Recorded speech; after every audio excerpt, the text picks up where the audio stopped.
Get ready with me, pupunta ng Manila, Chinatown. Nag-commute lang kami para tumikim ng mga pagkain sa street dito.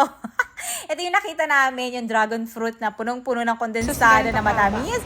At saka may tubo din dito, may. Hanap namin to sa Nakikita ko lang to sa probinsya.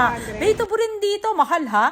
Tapos sinignan din namin, kumain kami sa mga food court na super mura. So mag-get ready with mo muna tayo. Yung mga daladala ko, papunta doon sa Divisoria. Siyempre, maliit lang na bag ang gagamitin natin para safe, para hindi kayo madukutan. Dapat yung crossbody bag lang yung dala natin. Ito nga yung bag ko na West Bronco, na may mga packet naman siya sa unahan, sa harapan, sa gitna. So, syempre, hindi mawawala yung power bank. Kailangan natin yan, vlog-vlog, ganyan. Kasi may mga dala pala ako mga jewelry na mga putol, tapos mga sira gusto kong ipa-repair sana.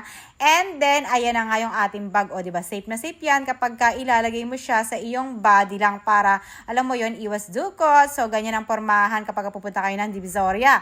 Syempre, wag kalilimutan yung paper bag para hindi na kayo bumili pagdating doon kasi nga magkukommute lang kami. Dito nga pala sa SM Bikutan, meron doon Loton na van, papunta doon sa Loton. So, bumaba kami doon sa Loton. At saka pagdating doon, meron kayong makikita mga tuk-tuk, yung ganyan parang tricycle, na papunta ng Divisoria is do straight na yon. Di ba? Ang bilis lang. Pero pa nga 1 hour and a half, nandyan na kami. So, ayan, nagutom. Sige. Kumantano. Meron tayong 2 ulam, 2 rice, 120. 2 rice. Gutom yarn, 2 rice. 2 rice, nagutom sa biyahe. Yan yung food namin. Gutom na gutom yarn. Oh. Okay, let's eat. Next vlog na natin, pumunta kami ng Chinatown, tsaka pinacheck ko to kung platinum ba na real.